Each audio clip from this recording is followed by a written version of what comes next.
Katawa Shoujo.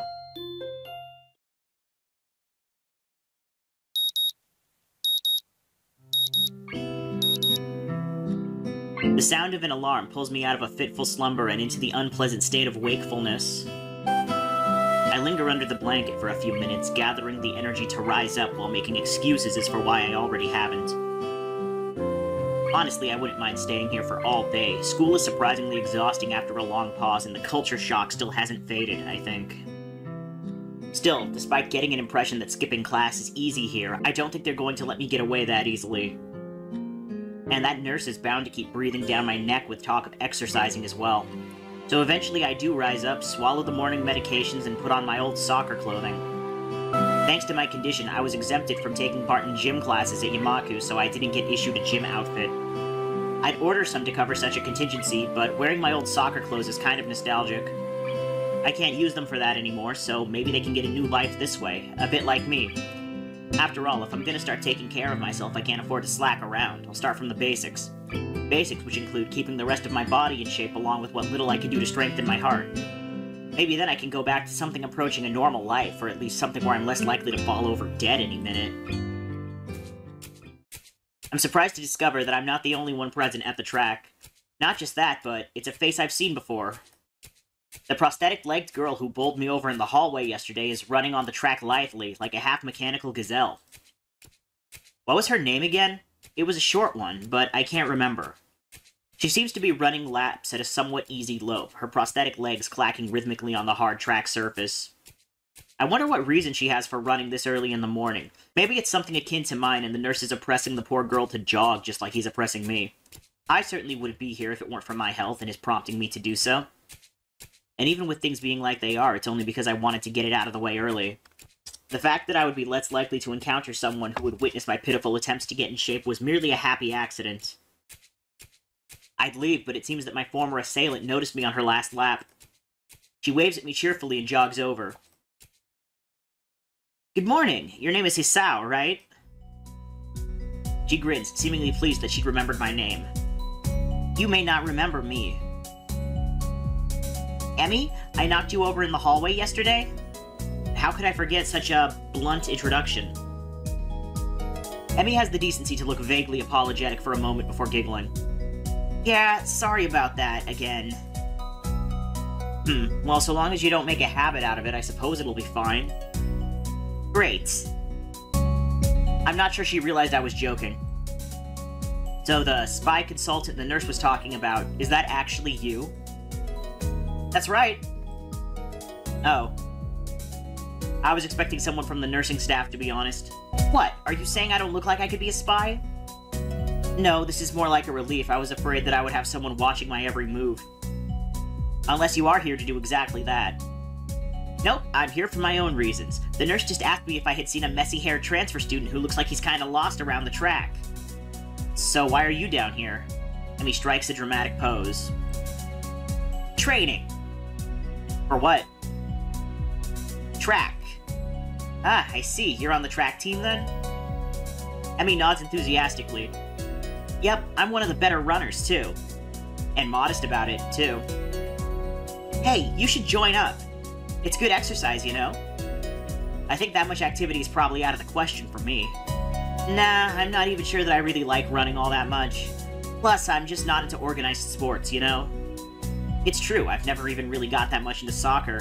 I mean, I'd run around with my friends and all, but that was really the only reason I ever played. It wasn't for the glory to be found on the field, that's for sure. Emmy seems to understand my meaning. I see. Not that into the whole organization thing. But now that you're here, I guess we're gonna run together, huh? What? I guess? Emmy seems pleased. Are you gonna warm up? Real men don't warm up. Oh no, you always should warm up. Bad Hisao. She scolds me enthusiastically, but then smiles and leans closer. I hate warming up too. She laughs suddenly. Heck, and I don't even have to stretch my legs.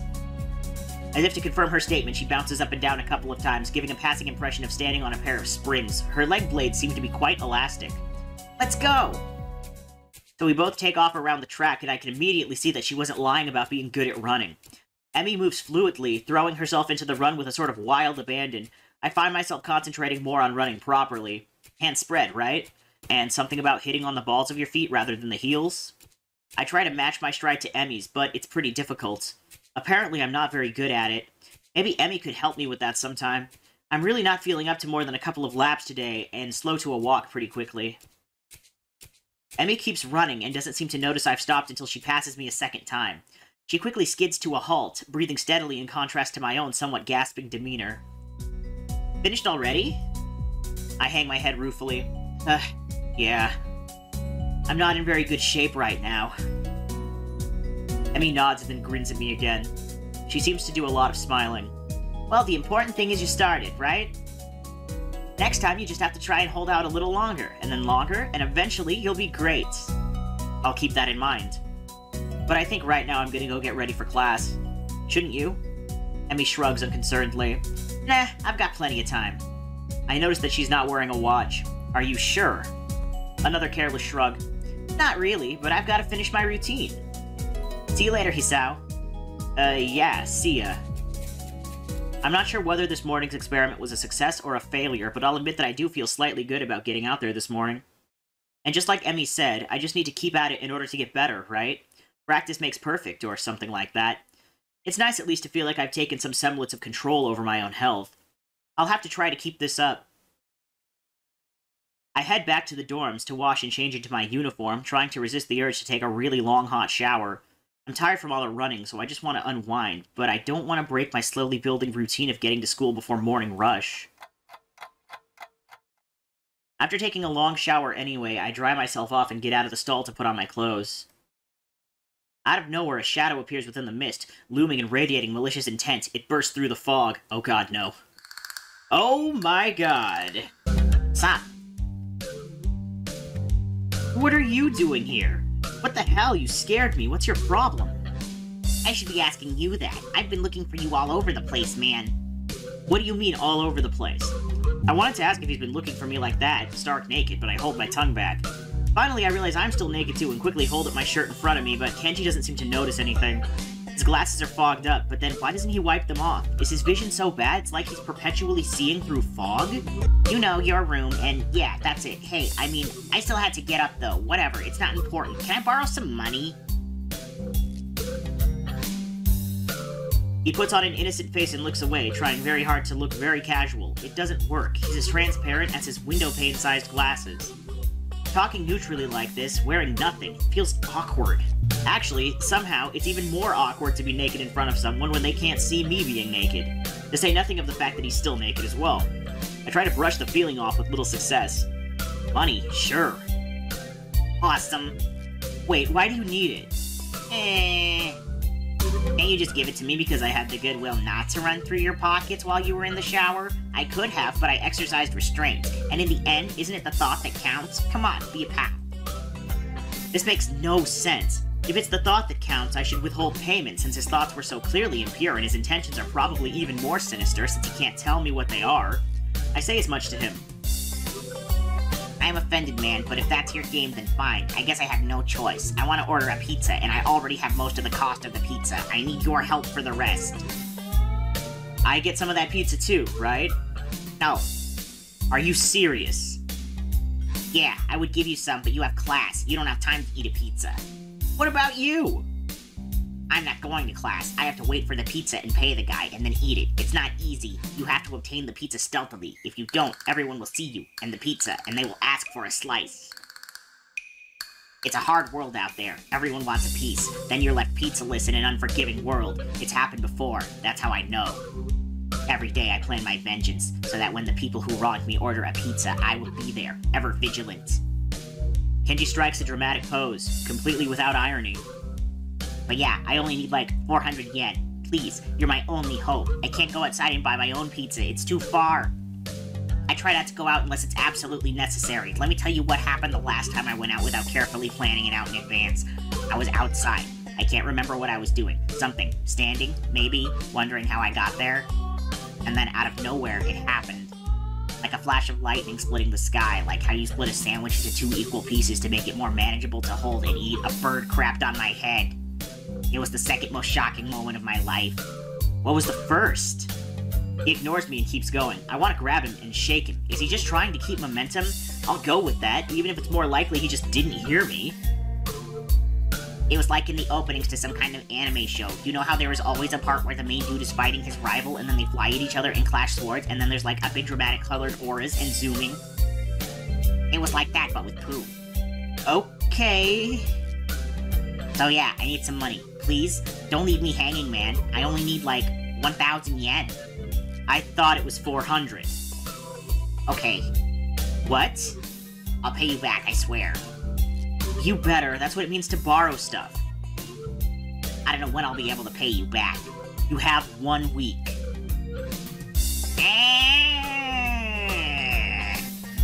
Kenji winces and makes a noise like a dying cow.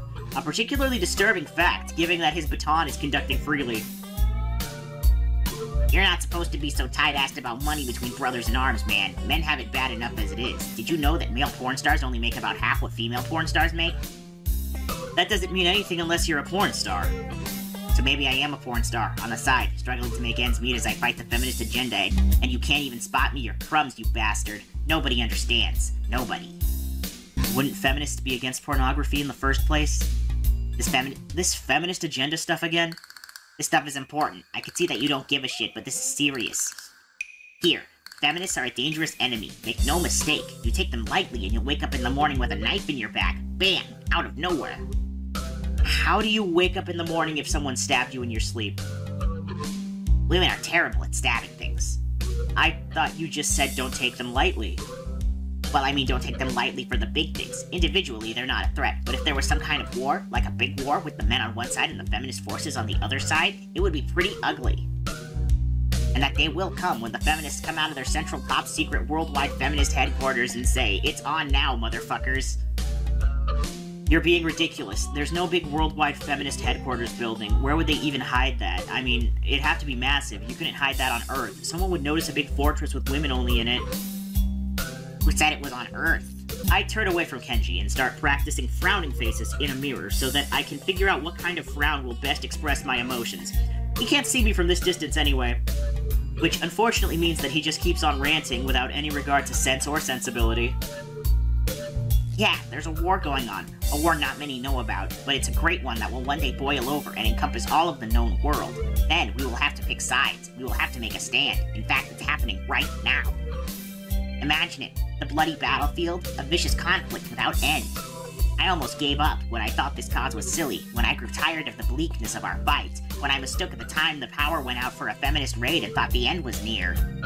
But then I realized that if I gave up, it would all be over, and I was like, whoa, and I knew I had to get serious, because I am the last sane man in an insane world. It's about duty. Must be a pretty crappy movement if it all hinges on one naked guy ranting in a bathroom at another naked guy. So I can have the money? He's blocking the way out. It's getting cold because I'm still naked and I want to go to class, so I agree to spot him the money. Awesome. Thanks, dude. We should go bowling later on. Bowling? Yeah, it's the ultimate sport. There are almost no women bowlers either, making it also the manliest sport. Should I wear my pink bowling shirt with the matching shoes or the pastel green with flower accents? There are bowling clothes. Maybe. Anyway, you had better pay me back. I can pay you back in stuff, right? I don't have time to ask him to elaborate on what that means. I don't know, I have to get to class, you're kind of in the way. Oh, sorry, yeah, I don't want to hold you up and I have some stuff to do myself. The time has come. The time for what? I just like saying that. Okay, now the time has really come. For what? I have to use the bathroom. Get out of it. I was just going to, and what does that mean? It's a big bathroom. So, I have to be alone or I can't go. The pressure. Okay, what if someone else comes in? I'll think of something. I give him my practice frown, and it looks kinda silly reflected in his glasses. He either doesn't notice or doesn't see anyway, so I get dressed up and run back to my room, feeling as though an eternity has passed since I woke up. At this time, I will never get back. I'll get him for this somehow. But right now, I have to get to class. I'm the first person in class today, although I think I'm a little too early. Then again, sitting alone here for 20 minutes sure beats having to suffer that time with Kenji.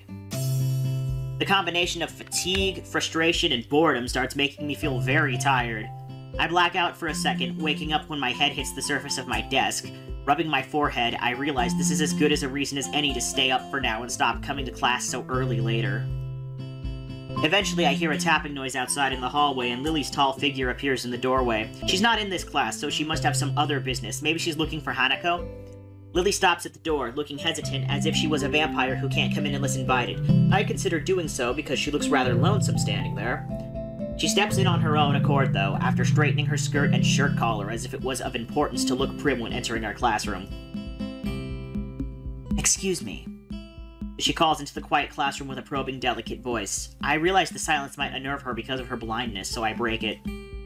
Good morning, Lily. Hisao, good morning. I didn't hear you come in.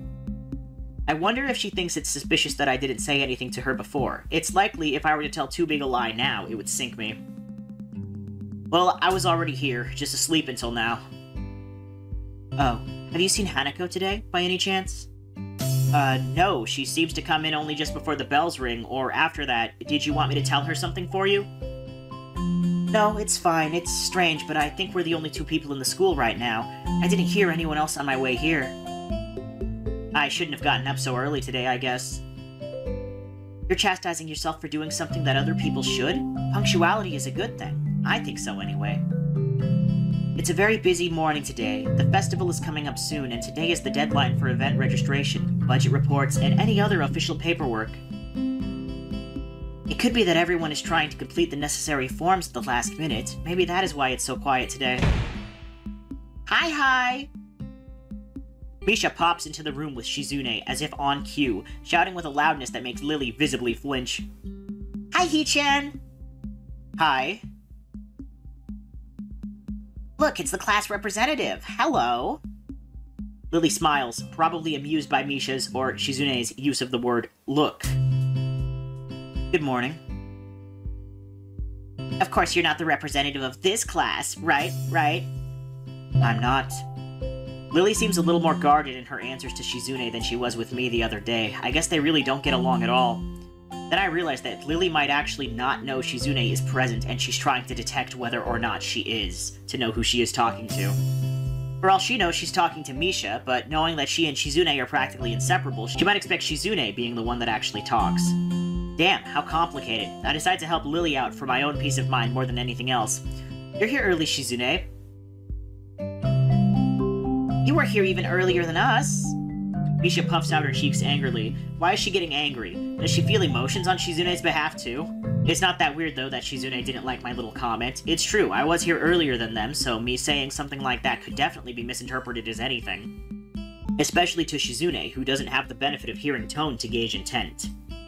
Before I can start weighing on whether or not I should apologize, Shizune has already moved on. Class rep, it's a good thing you're here. We have to talk. The festival is coming up in 3 days, right? Every other class has already handed in their projected budget reports for their events, even the first years, except you. There is still time to hand it in, isn't there? Today. The deadline is today, and you're certainly taking your time, aren't you? If I had it my way, I'd have all of the necessary paperwork days ago, but someone had to say, the deadline, please extend it.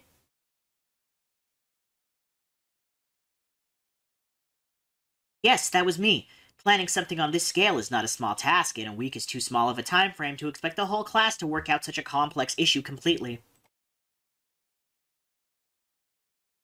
Do you want to know what's harder than distributing the funds for one class event? Handling the same matter for every class in the school and then some. The one who does that is me. Misha puts her hands on her hips and stands up straight. Wow, she really is getting into the role. Lily doesn't look like she's very amused, though. Hey, Shizune, aren't you being a little too hard on her? There's still a whole day left. Please, Hisao, it's alright.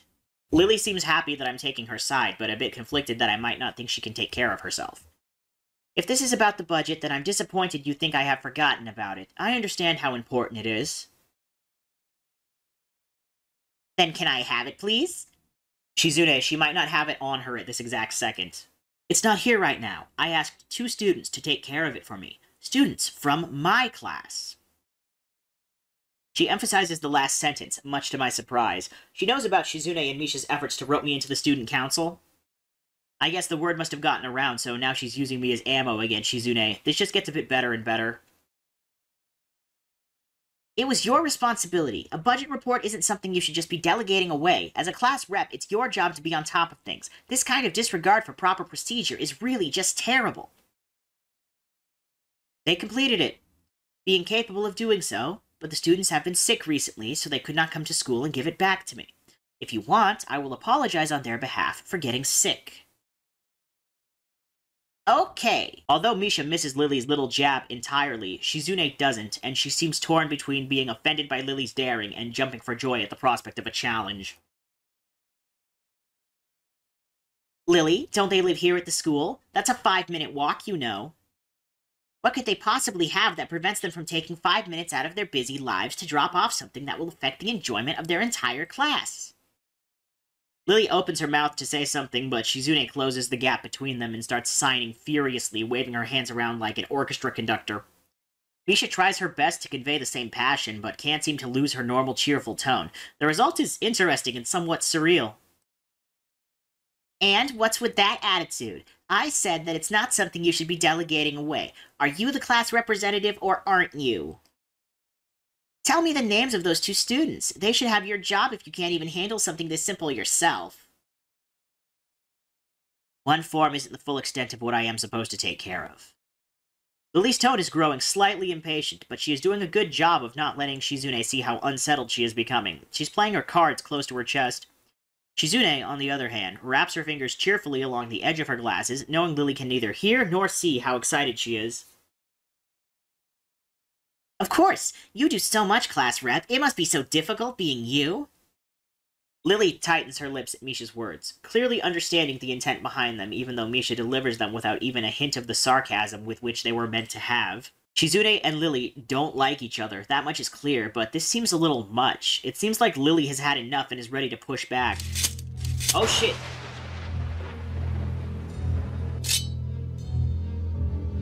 I was actually just discussing the budget report before you came by.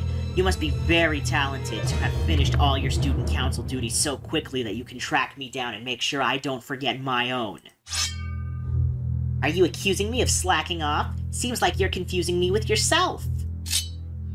I don't think so. That would be a very difficult thing for me to do, comparing myself to you.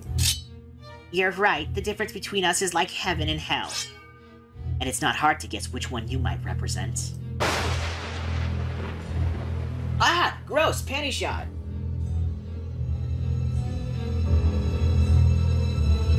The air between them ripples with the heat of their enmity. Well, not really. They can't disguise it anymore, though. Even Misha looks like she's beginning to understand the real nature of this conversation.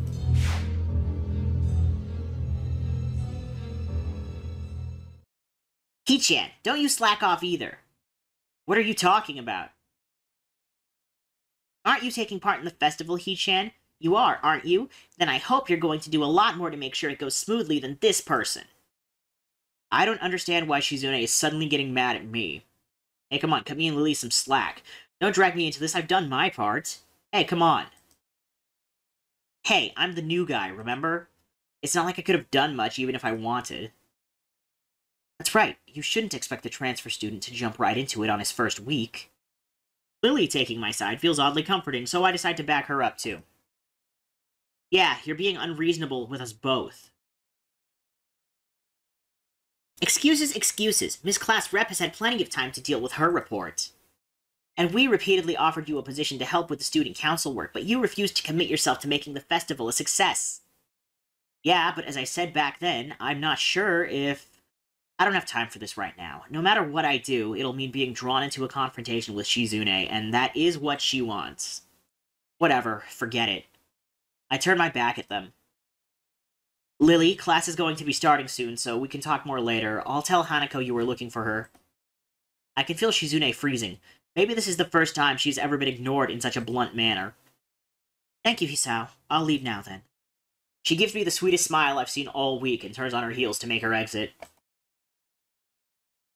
As soon as Lily walks out the door, I suddenly start feeling reluctant about turning to face Shizune. I can feel her eyes burning into my back, but can't bring myself to look at her.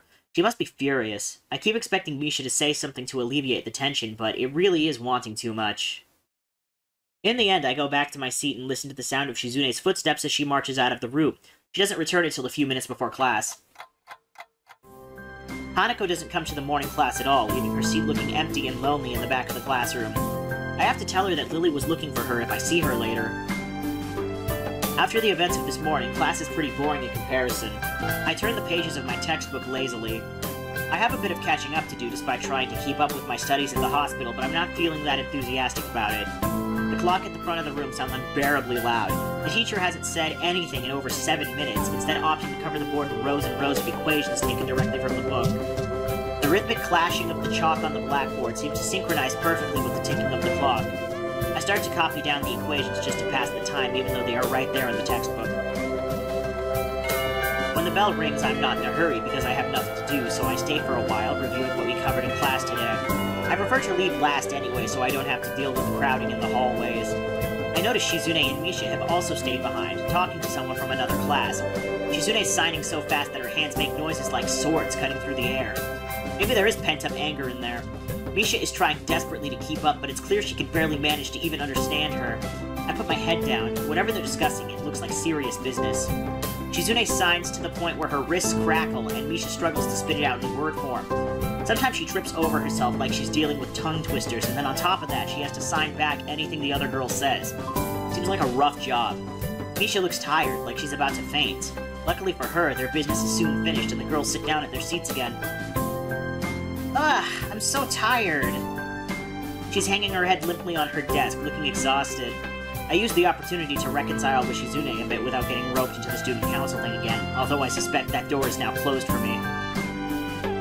Festival preparations must be tough for you. Indeed, the people in the school seem to be taking the festival very seriously. Whenever I see people idling around before or after classes, they're always talking about their plans for it. It's kind of neat to see everyone being so enthusiastic about it. I'm probably the only one who doesn't have something to do. Shizune scoffs at me first, as if trying to decide whether to ignore me or sneer at me, but in the end she starts signing without doing either. Misha perks up, looking at her hands with slightly unfocused eyes. She signs with harsh, heavy, dramatic strokes. Misha translates her signing into speech for me. She does it so well that it's almost like Shizune is actually speaking, transmitting her thoughts directly through Misha. She must have practiced it vigorously. Well, of course. We're in the student council, you know, so we're pretty busy. It's an important duty of ours to ensure the success of the festival with all our strength. We would shame ourselves in front of the past student council generations if the festival were to fail. That's why there must be no flaws, I think that was encumbrances? No, nothing that might make the festival short of perfect. Shizune's passionate speech and Misha's enacting are really oddly fitting of them. Oh, hello. I look over my shoulder and see Hanako peering timidly into the classroom, most of her body hidden behind the door. Hey, playing delinquent again? Hanako blushes hard at Misha's straightforward jab, even if it was only in jest. Shizune stares at her probingly, causing Hanako to look down and start backing away to the point where only her fingers can be seen wrapped nervously around the edge of the door. Maybe she's showing her dislike of Hanako by association of her dislike of Lily. It appears so, and Hanako probably knows it as well. What is it, Hanako? Has Lily been here? Sorry, I haven't seen Sato. She, came by in the morning, though. Hanako keeps looking uneasily at Shizune, who stares back at her with her usual studying gaze. What is she trying to do? Of course, Shizune isn't going to look away, and she is intimidating enough as it is, so I can only imagine how terrified Hanako would be. It is a little uncomfortable watching Hanako's reaction to Shizune's normal behavior. This is what happens when two people of two different extremes meet, it seems. Do you know where she is? If she has any sense in her head, she's in her classroom working on her festival project, but who knows where that woman is loitering at? You need to find her? She was looking for you in the morning, but I guess you've missed each other. She waits a little, without answering the simple question, looking awfully like she's not sure if it's proper to answer such a question. Yeah. I can come with you. If it's okay. Hanako nods frantically, still on guard, her shoulders stiff like wood. I get the feeling that she might be more comfortable by herself after all, but it's too late to back off now. She has this really troubled expression she seems to wear almost constantly. One that makes me constantly be on guard myself. I wonder why. I kind of understand why she always seems to be so wary. Or maybe more like, why there could be a person like her. But I still have no idea how I should act around such a person. It's dinner time soon. Were you planning to eat with Lilly? She nods slightly. Though she must have been trying to get into the cafeteria. Well, there's something of a dinner crowd, just like the cafeteria is crowded during lunch. It's not as bad because dinner time is longer than lunch hour, but I can understand why Hanako could be so discouraged from going in. I pick up my bag and we take our leave. Hanako skips a little to meet my initial pace, so I slow down to match her speed. It doesn't take long for us to be walking at a comfortable pace down the hallway. It almost feels like we're going for a stroll together, something that I can't say I've really done before with a girl. Hanako doesn't seem to be thinking the same thing, though. Even though we are walking at the same pace, she never comes within arm's reach of me. I guess she's still a little uncomfortable around me, given how shy she is. There doesn't seem to be much helping it, at least for now. By the time we arrive at the cafeteria, there's not much of a crowd there, but Lilly is nowhere to be seen. Hanako's head sinks even lower than usual. Have you looked somewhere else already? Just at the library. I was reading. So she does spend the classes she skips at the library. Ah, so not exactly a thorough search then. Well, if I had to guess, she'd be in her own class, like Shizune said, right? Right. With the slightest of nods, Hanako agrees with my reasoning. God, she's being so awkward. It's like I need double-layered silk gloves with padding to even begin interacting with her. Some small talk might help her become a bit more used to me. It isn't hard to tell that the silence between us is hovering on the edge of both of our minds. So, you and Lilly usually hang out together after class, right? Yes. I'm not quite sure what I expected from her answer, nor why I even asked the question. That much was rather obvious after all. She doesn't seem like the type to cultivate a social circle either, so I suspect that Lilly may well be her only friend. Must be a pain being in different classes, I'm guessing.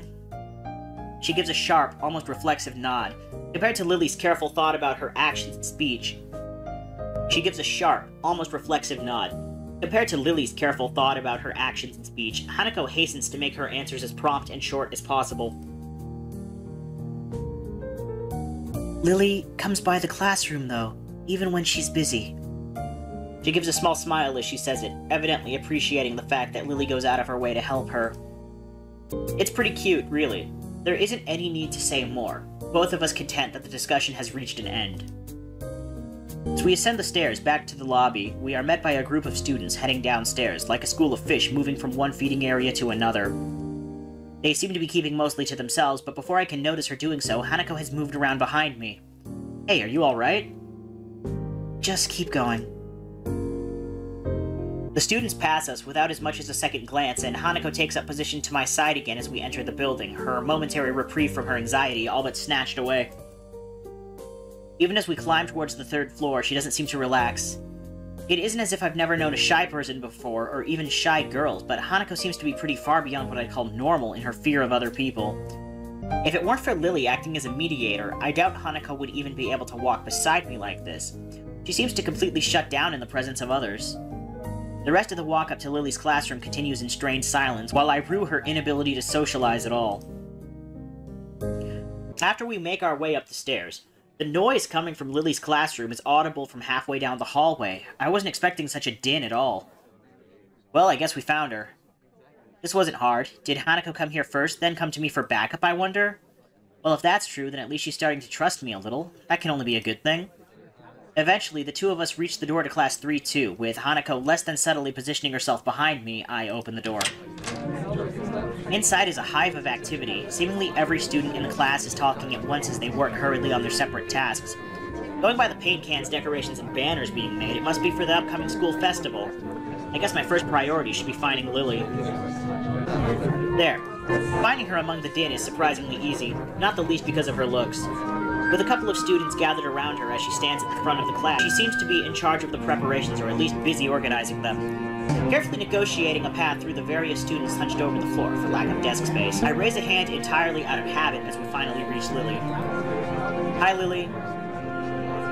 She perks her head up as she breaks off talking to a noticeably smaller girl who must be her classmate trying to listen as best she can. Sorry, who? Sorry, Hisao. I have Hanako, too. Hi.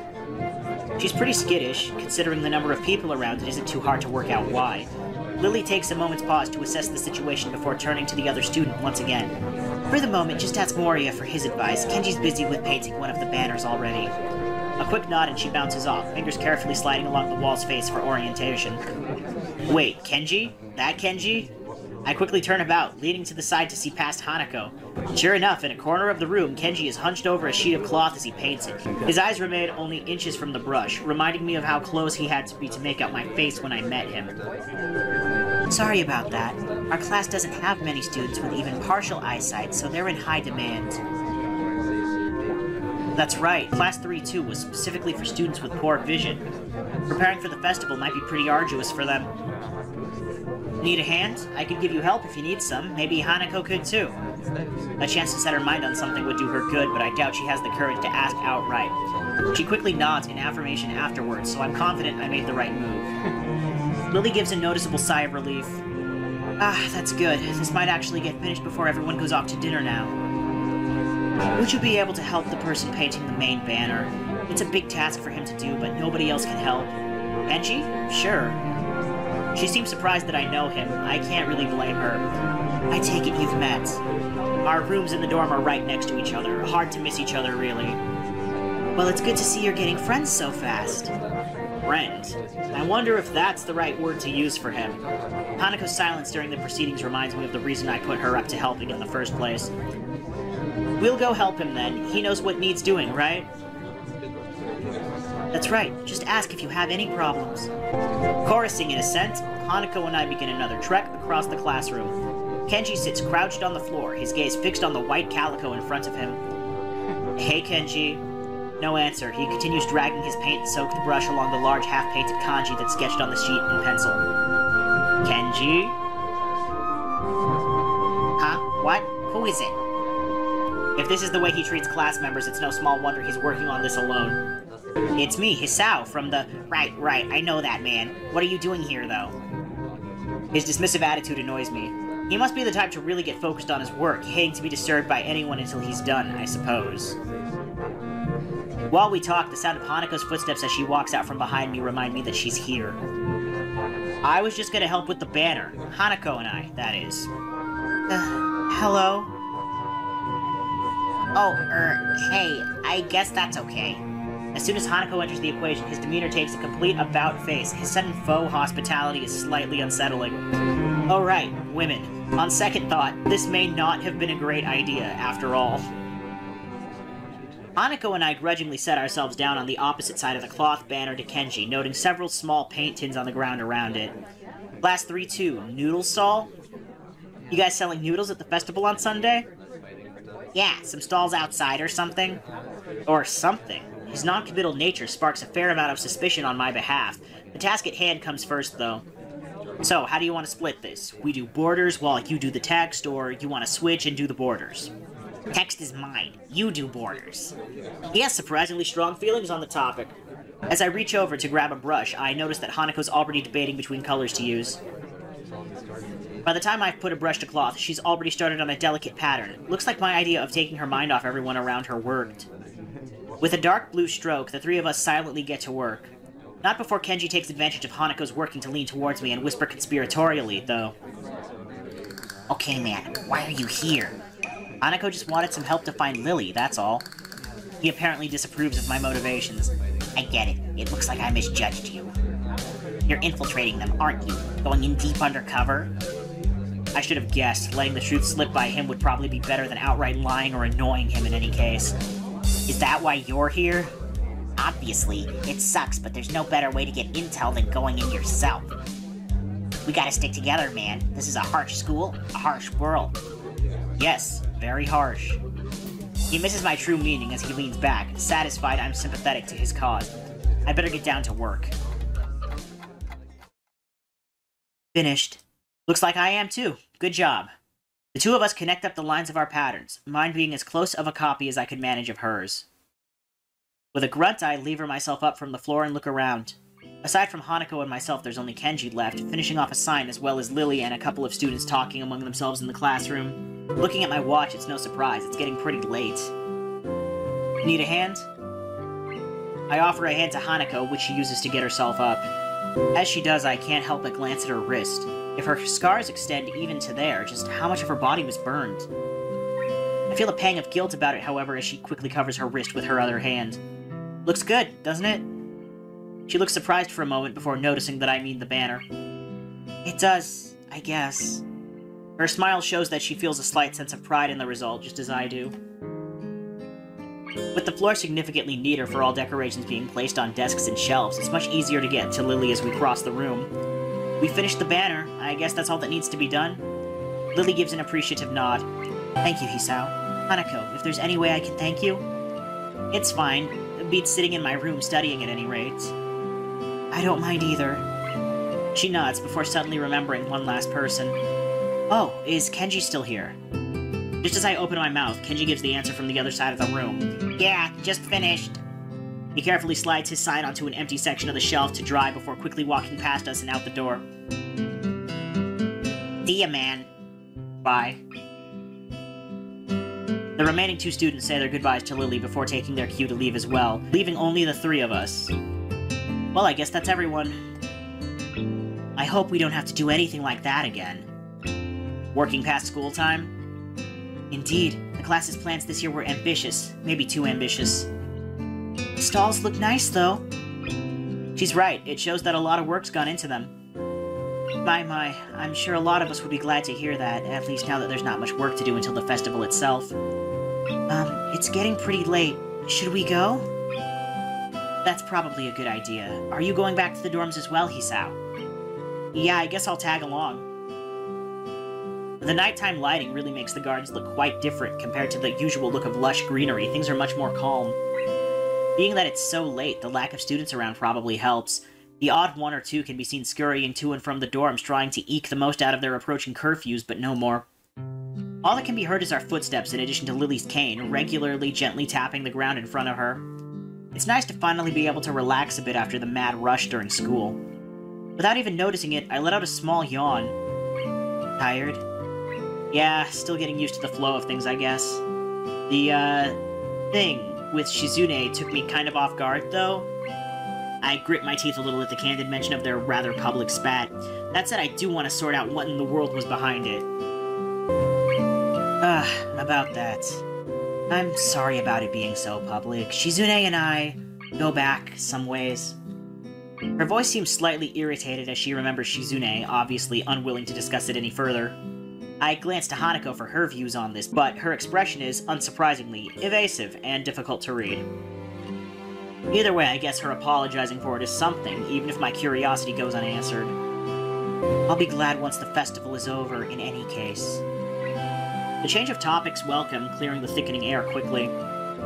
I can imagine. My old school's festivals were a lot more low-key than this. Yamaku stresses the idea of a school community, so the staff likes to make our festivals in such special occasions. And yet the students are the ones who do the work. What an unfair world. Hanako and Lilly both chuckle in agreement, savoring the fact that none of the staff are around to hear our grumbling. I suppose coming from a strict all-girls school helped me a bit with Yamaku. Compared to there, Yamaku is much more relaxed.